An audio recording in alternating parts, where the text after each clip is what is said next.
Hello दोस्तों, कैसे हैं आप लोग। स्वागत है आप सभी लोगों का, आप सभी के अपने चैनल सपोर्टिंग आप फार्मेसी में। दोस्तों, आज का ये वीडियो आप सभी लोगों के लिए बहुत ही महत्वपूर्ण होने वाला है, क्योंकि आज की इस वीडियो में आप लोगों को बताने वाला हूं कि कुछ ऐसे भी इंजेक्शन होते हैं जिनको कभी भी एक दूसरे के साथ मिक्स करके आप नहीं लगा सकते हैं। वो सारे इंजेक्शन के बारे में आप लोगों को यहाँ पर एक ही वीडियो में पूरा डिटेल बताने की कोशिश करूँगा। तो अगर आप मेडिकल के छात्र हैं, या फिर आप प्रैक्टिस करने वाले छात्र हैं, या फिर आप क्लिनिक चलाते हैं, मेडिकल पर बैठते हैं, या फिर प्रैक्टिस करते हैं, सारे के सारे लोगों के लिए ये वीडियो महत्वपूर्ण होने वाला है, जिसमें आपको सारी जानकारी हो जाएगा कि कौन कौन से ऐसे इंजेक्शन होते हैं जिनको कभी भी दूसरे इंजेक्शन के साथ मिला करके नहीं लगाया जाता है। और ये सारे इंजेक्शन अगर कोई भी एक ड्रिप में लगा हुआ है तो दोबारा कोई इंजेक्शन उसमें भी नहीं मिलाया जाता है। तो ये सब बताऊँगा। तो आज का वीडियो दोस्तों बहुत महत्वपूर्ण है, कोशिश करना एक बार पूरे वीडियो को जरूर देखना। तो चलिए वीडियो को शुरू करते हैं, लेकिन स्टार्ट करने से पहले एक महत्वपूर्ण सूचना ये है कि सपोर्टिंग आप फार्मेसी के इस चैनल पर ये वीडियो बनाया जाता है केवल और केवल मेडिकल स्टूडेंट के नॉलेज के लिए। तो कोई भी दवा अपने से ना इस्तेमाल करें बिना डॉक्टर के सलाह के। तो चलिए दोस्तों शुरू करते हैं बिना देर किए। सबसे पहले समझते हैं हम लोग कि which injection should not be mixed in one syringe, मतलब कौन कौन से ऐसे सिरिंज होते हैं जो कि एक सिरिंज में मिक्स करके नहीं लगाया जाता। सबसे पहली बात दोस्तों, आप लोगों को इसके लिए थोड़ा सा एक बात समझना पड़ेगा कि जब कभी भी दो इंजेक्शन को एक सिरिंज में आप मिक्स करते हैं तो अगर उनमें ये सारे लक्षण दिखाई दे रहे हैं, अब कौन से लक्षण, जैसे आपने दो सिरिंज को एक में मिक्स कर दिया तो उसका कलर डिस्कलर हो गया, या फिर उसका विस्कोसिटी बदल गया, या फिर वो प्रेसिपिटेशन हो गया, या फिर मिल्की सॉल्यूशन हो गया, या फिर वो सॉलिड फॉर्मेट में कन्वर्ट हो गया। तो अगर इस तरह के लक्षण दिख रहे हैं तो उस तरह के इंजेक्शन को कभी भी एक साथ मिलाया नहीं जाता है। जैसे कि एग्जाम्पल के तौर पर चलिए अब एक एक करके सारे इंजेक्शन के बारे में समझते हुए चलते हैं। जैसे कि सबसे पहला इंजेक्शन है वो है दोस्तों ओंडेनसेट्रान इंजेक्शन। ओंडेनसेट्रान इंजेक्शन अगर आपने किसी को ओंडेम लगाया हुआ है तो कभी भी एक इंजेक्शन अगर आप लगा रहे हैं तो इसमें दूसरा इंजेक्शन कभी भी नहीं मिक्स करेंगे कि ये इंजेक्शन आपने सिरिंज में भरा हुआ है और उसी सिरिंज में कोई दूसरा इंजेक्शन भर रहे हैं, तो ऐसा नहीं किया जाता है। ओंडेम के साथ कोई अनदर दूसरा इंजेक्शन को नहीं मिक्स किया जाता है। अब ये ओंडेनसेट्रान का काम क्या होता है, तो ये जो ओंडेम इंजेक्शन होता है जिसका साल्ट नेम होता है ओंडेनसेट्रान, ये जी मचलाना, उल्टी होना, नौजिया एंड वोमिटिंग को रोकने का काम करता है। अगर किसी को बहुत ज़्यादा उल्टी हो रहा है तब उस कंडीशन में इस इंजेक्शन को लगा दिया जाता है, जो कि वोमिटिंग को ये रोकने का काम करता है। लेकिन इस इंजेक्शन के साथ कोई भी दूसरा इंजेक्शन सिरिंज में नहीं मिक्स किया जाता है। समझ गए। तो चलिए इसी तरह से हम बात करने वाले हैं अगले इंजेक्शन के बारे में। अगला जो इंजेक्शन है वो है मल्टीविटामिन इंजेक्शन। मल्टीविटामिन इंजेक्शन अगर किसी को आप लगा रहे हैं तो उस मल्टीविटामिन इंजेक्शन में कोई भी दूसरे इंजेक्शन को नहीं मिक्स किया जाता है। अब ये मल्टीविटामिन इंजेक्शन क्यों लगाया जाता है, शरीर में कमजोरी हुआ जिसको वीकनेस बोलते हैं, फैटिग्यू मतलब थकावट महसूस हो रहा है, कमजोरी महसूस हो रहा है, वो सारे की सारी चीज़ों को ये रोकने का काम करता है MVI इंजेक्शन, मल्टीविटामिन इंजेक्शन। इसी तरह से चलिए कुछ और भी इंजेक्शन के बारे में जानकारी ले लेते हैं। जैसे कि अगला इंजेक्शन है वो है डायनापार इंजेक्शन। डायनापार इंजेक्शन जो कि ये पेन को ठीक करने के लिए यूज किया जाता है। डायनापार इंजेक्शन को कभी भी दूसरे इंजेक्शन के साथ मिक्स करके नहीं लगाया जाता है। इसी तरह से आप लोगों ने TT इंजेक्शन के बारे में सुना ही होगा, जो कि टिटनेस इंजेक्शन होता है। अगर किसी को लोहे वोहे से कहीं पर लग जाता है, कट जाता है, तो उस तरह के लोगों को TT इंजेक्शन लगाया जाता है। ये जो टिटवैक्स होता है दोस्तों, टिटनेस का जो इंजेक्शन होता है, इस इंजेक्शन को लगाया जाता है, लेकिन कभी भी इस इंजेक्शन को दूसरे इंजेक्शन के साथ मिक्स करके नहीं लगाया जाता है। बात समझ गए आप लोग कि अगर किसी को लोहे से कहीं पर कट गया है तो टिटवैक्स मतलब टिटनेस इंजेक्शन को और डायनापार इंजेक्शन को दोनों मिला करके लगा देंगे कि टिटनेस का भी दिक्कत ना हो और दर्द भी ठीक हो जाए। तो नहीं, ऐसा नहीं किया जाता है। इन दोनों इंजेक्शन को अलग अलग करके लगाया जाता है। बात समझ गए आप लोग। तो चलिए इसी तरह से हम बात कर लेते हैं कुछ और भी इंजेक्शन के बारे में, जैसे कि ये जानना बहुत ही ज़रूरी है। ठीक, अगला इंजेक्शन जो है वो है डायनापार इंजेक्शन। डायनापार इंजेक्शन को रेनिटिडिन इंजेक्शन के साथ मिक्स करके नहीं लगाया जाता। अब डायनापार इंजेक्शन जो होता है ये डाइक्लोफिनेक सोडियम इंजेक्शन होता है, जो कि ये पेन को ठीक करने का काम करता है। रेनिटिडिन इंजेक्शन जो होता है ये गैस्ट्रिक इंजेक्शन होता है, जो कि पेट में गैस प्रॉब्लम है, एसिडिटी बना हुआ है, पेट फूला हुआ है, उन सारी की सारी चीज़ों को ये ठीक करने का काम करते हैं। इसीलिए ये इंजेक्शन का यूज किया जाता है, लेकिन ये दोनों इंजेक्शन को आपस में मिक्स करके नहीं लगाया जाता है। इसी तरह से चलिए हम कुछ और भी इंजेक्शन के बारे में जानकारी ले लेते हैं, जैसे कि डायनापार और पेंटाप्राजोल। तो क्या डायनापार इंजेक्शन जो कि पेन को ठीक करने के लिए यूज किया जाता है, और पेंटाप्राजोल इंजेक्शन जो कि पेंटाप के नाम से जाना जाता है, ये गैस्ट्रिक इंजेक्शन होता है, गैस की प्रॉब्लम को ठीक करने का काम करता है। तो क्या ये दोनों को मिक्स करके लगा सकते हैं, तो नहीं, इस तरह के इंजेक्शन को भी आपस में मिक्स करके नहीं लगाया जाता है। समझ गए आप लोग। एकदम आसान भाषा में आप लोगों को यहाँ पर दो बात समझ में आ रहा होगा कि कौन कौन से दो इंजेक्शन को, एक इंजेक्शन मान लीजिए ये है, एक इंजेक्शन ये है, तो क्या दोनों को मिक्स करके लगा सकते हैं, ये भी आप लोगों को समझ में आ रहा है कि नहीं लगा सकते हैं, और ये दोनों का काम क्या है वो भी यहाँ पर समझ आ रहा है। तो एक के साथ दो बेनिफिट आप लोगों को यहाँ पर मिलने वाले हैं। तो चलिए बात करते हैं अगले इंजेक्शन के बारे में। अब देखिए ये है पेंटाप्राजोल इंजेक्शन और ये है रेनिटिडिन इंजेक्शन।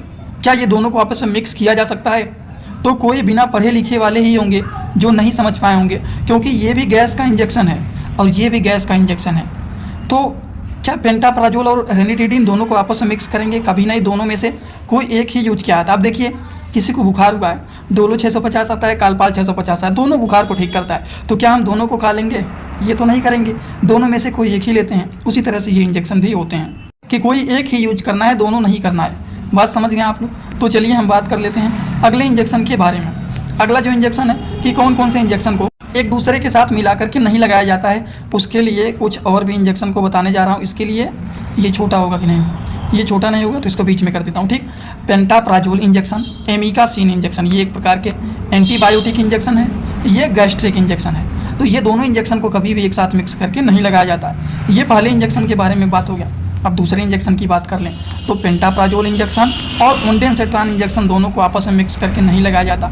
ये गैस्ट्रिक इंजेक्शन होते हैं, ये नोजिया एंड वोमिटिंग इंजेक्शन होते हैं, जी मचलाना, उल्टी होना, ये सारी चीज़ों को रोकने का काम करते हैं। तो इन दोनों को आपस में मिक्स करके नहीं लगाया जाता है। उसी तरह से ओंडेनसेट्रान इंजेक्शन एंड रेनिटिडिन इंजेक्शन को आपस में मिक्स करके नहीं लगाया जाता है। ओंडेनसेट्रान इंजेक्शन नोजिया एंड वोमिटिंग को ठीक करने का काम करते हैं, रेनिटिडिन इंजेक्शन गैस्ट्रिक प्रॉब्लम को ठीक करने का काम करते हैं। बात समझ गए? तो ये इंजेक्शन और ये इंजेक्शन दोनों को आपस में मिला करके नहीं लगा। दोस्तों इसी तरह से मैं आप सभी लोगों के लिए एक बुक बनाया हूं, जिस बुक का नाम है A to Z medicine book. ये दोस्तों जो बुक है ये टोटल 600 पेज का है, जिसमें आप लोगों को टोटल 46 चैप्टर मिल जाएंगे और साथ ही साथ आप लोगों को 46 वीडियो लेक्चर भी मिल जाएगा हर एक चैप्टर का। ये दोस्तों जो बुक है ये टोटल 499 रुपए का है। ये बुक आप लोगों को व्हाट्सएप पर PDF के फॉर्मेट में दिया जाता है। और अगर आप लोग इस बुक को लेना चाहते हैं, अगर आप मेडिकल के छात्र हैं, प्रैक्टिस करने वाले छात्र हैं, तो आप लोग इस वीडियो के कमेंट बॉक्स में जाना, आप लोगों को एक लिंक मिल जाएगा। जब आप उस लिंक पर क्लिक करेंगे तो डायरेक्ट आप व्हाट्सएप पर पहुंचेंगे, उसी नंबर पर पेमेंट करना है, वहीं पर आपको बुक और पूरे बुक का वीडियो लेक्चर मिल जाएगा। ये बुक PDF के फॉर्मेट में मिलेगा आप लोगों को। जो लोग लेना चाहते हैं जरूर इस बुक को परचेज करें, जिसमें हजारों प्रकार की दवाइयों का नॉलेज आपको मिल जाएगा। अब हम थोड़े से ड्रिप की बात कर लेते हैं। ड्रिप के बारे में भी जानना जरूरी है, एक महत्वपूर्ण बात।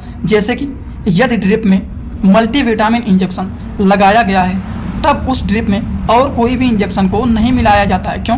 क्योंकि वो जो होता है पेशेंट को रिएक्शन कर सकता है। तो कभी भी अगर MVI इंजेक्शन लगा हुआ है, पेशेंट को ड्रिप में मिला करके लगाया गया है, तो उसमें कभी भी दूसरे इंजेक्शन को नहीं लगाया जाता है, क्योंकि वो पेशेंट को रिएक्शन कर सकता है।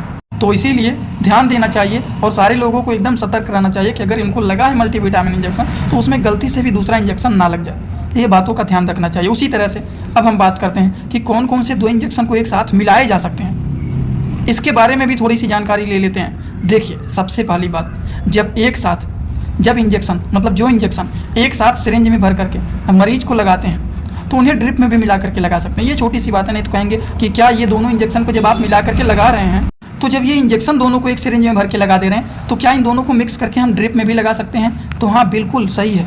अगर आप दो इंजेक्शन को एक सिरिंज में भर के लगा दे रहे हैं, कोई दिक्कत नहीं हो रहा है, तो इसको आप ड्रिप में भी मिला करके लगा सकते हैं। बात समझ गए आप लोग?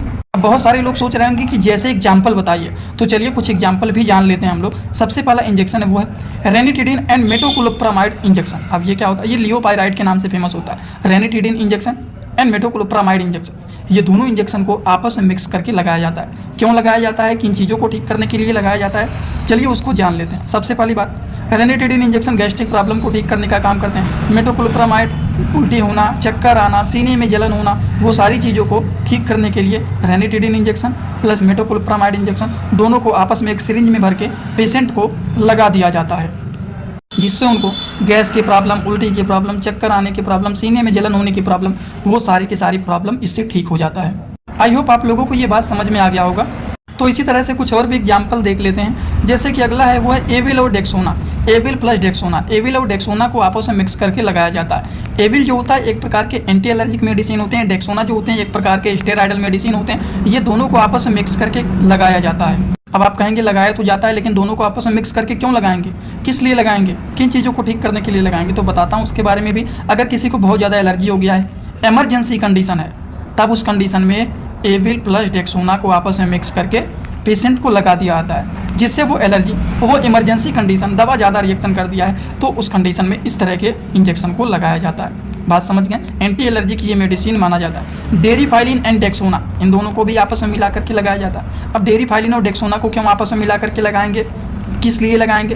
तो अगर किसी के सांस लेने में दिक्कत हो रहा है, सांस लेने में दिक्कत होने लगता है ना कुछ लोगों को, जिनको अस्थमा हुआ रहता है, दमा की प्रॉब्लम रहता है, तो उस तरह के लोगों को अगर सांस लेने में दिक्कत हो रहा है तो डेरिफाइलिन प्लस डेक्सोना दोनों को आपस में मिला करके पेशेंट को लगा देंगे, जिससे वो ठीक हो जाए। क्या ठीक हो जाए? सांस लेने में जो दिक्कत हो रहा है वो ठीक हो जाए।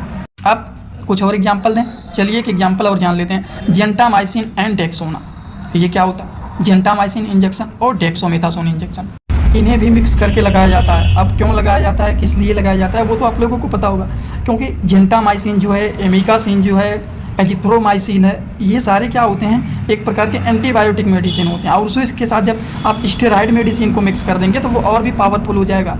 और बैक्टीरियल इन्फेक्शन को ठीक करने के लिए इसको लगाए जाते हैं। तो उस कंडीशन में जेंटामाइसिन और डेक्सोना इंजेक्शन दोनों को आपस में मिला करके पेशेंट को लगा दिया जाता है। ज़्यादा बैक्टीरियल इन्फेक्शन हुआ रहता है वो ठीक हो जाता है। और उस कंडीशन में इस तरह के इंजेक्शन का यूज़ किया जाता है जब ज़्यादा बैक्टीरियल इन्फेक्शन हुआ रहता है तब। नहीं तो वैसे तो बहुत सारे एंटीबायोटिक बेस्ड मेडिसिन है, अगर कंडीशन ख़राब होता है तभी इंजेक्शन लगाया जाता है। तो आई होप आप सभी लोगों को ये सारी की सारी बात एकदम अच्छे से समझ में आया होगा। अगर आप लोगों को ये बात समझ में आया हो तो आप सभी लोग सीधा सीधा कमेंट बॉक्स में आएंगे और अपना फीडबैक जरूर देंगे कि आज का वीडियो कैसा लगा। समझ में आया हो तो भी बताइए, ना समझ में आया हो तो भी प्लीज़ एक कमेंट जरूर कर देना। वैसे आज का वीडियो यहीं पर होता है complete. Thanks for watching video, like comment share and subscribe this channel.